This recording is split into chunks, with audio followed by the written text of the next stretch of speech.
Hello guys and welcome back to our channel. Today I will show you how to fix Delta Executor not showing problem. So if Delta Executor is not showing or opening up after the latest update, follow these steps to fix it. Step 1 is checking for app compatibility. So, ensure that Delta Executor is compatible with your device. Make sure you have Android 8.0 or higher.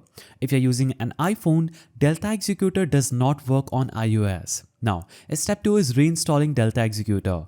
A corrupted installation may cause it to not appear. So, uninstall Delta Executor from your phone, then download the latest version from the official Delta Executor website, install it again, and check if it appears. Now, step 3 is enabling app permissions. So, if Delta Executor isn't showing, it may not have proper app permissions. Simply navigate to Settings, navigate to Apps, then navigate to Delta Executor. Now, tap Permissions and scroll down and click on the storage options and allow it. Now, you can also go back and click on clear cache under storage, and that could also fix the problem after you restart your mobile after this step. Now, step 4 is disable battery optimization. So some devices hide apps due to battery settings. Open Settings, navigate to Battery and Performance, navigate to Battery and tap Battery Optimization and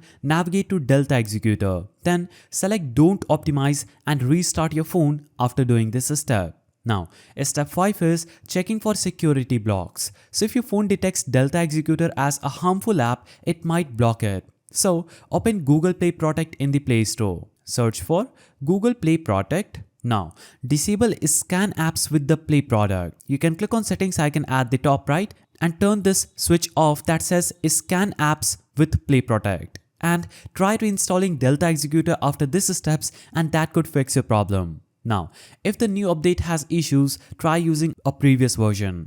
Search for Delta Executor older versions on trusted APK websites and download and install a previous stable version. Now, if Delta Executor still doesn't appear, consider alternatives like RKSX, Hydrogen Executor, or Fluxus Mobile. Now, if Delta Executor still isn't showing, try running it inside a VMOS virtual machine to bypass system restrictions. Now, these steps should fix the Delta Executor not showing problem after the new update. Let me know which method worked best. See you in the next one.